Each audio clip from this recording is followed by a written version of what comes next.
ஒரு பள்ளியில சுரேஷ்னு ஒரு மாணவன் இருந்தான்.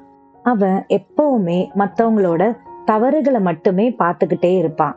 அவன் சரியா எழுதல, இவன் மெதுவா படிக்கிறா, அவனுக்கு எதுவுமே தெரியாது என்ன தினமும் யாரையாவது குறை சொல்லிக்கிட்டே இருப்பான். ஆனா சுரேஷ் தன்னோட தவற ஒருபோதும் கவனிச்சதில்ல. அவன் வீட்டு பாடம் செய்யாம வருவான், தேர்வுல தவறு செய்வான். ஒரு நாள் ஆசிரியர் அவனை கவனிச்சாரு. அடுத்த நாள் ஆசிரியர் ஒரு கண்ணாடிய கொண்டு வந்தாரு. சுரேஷ கூப்பிட்டு, இந்த கண்ணாடியில என்ன தெரியுது அப்படின்னு கேட்டாரு.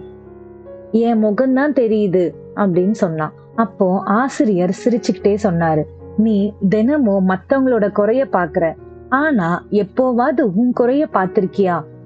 நீ மற்றவங்களோட குறைய பேசும்போது இந்த கண்ணாடிய பார். நான் சரியா இருக்கனா அப்படின்னு யோசிச்சு பேசு அப்படின்னு சொன்னாரு. அந்த வார்த்தை சுரேஷ யோசிக்க வச்சுது. அந்த நாள்ல இருந்து மத்தவங்களை குறை சொல்றதுக்கு முன்னாடி தான் தவறுகளை பார்த்து திருத்த ஆரம்பிச்சான். சில நாட்களுக்கு அப்புறம் அவன் படிப்புலயும் நடந்துக்கிறதுலயும் நல்ல மாற்றம் வந்தது. அவனுக்கு மன அமைதியும் கிடைச்சது. குறள்: ஏதிலார் குற்றம் போல் தம் குற்றம் காண்கீர்ப்பின் தீதுண்டோ மண்ணும் உயிருக்கு. விளக்கம்: பிறர் தவறுகளை கவனிப்பது போலவே தன்னுடைய தவறுகளையும் உணர்ந்து திருத்திக் கொள்ளும் மனிதன் வாழ்க்கையில் துன்பம் அனுபவிக்க மாட்டான்.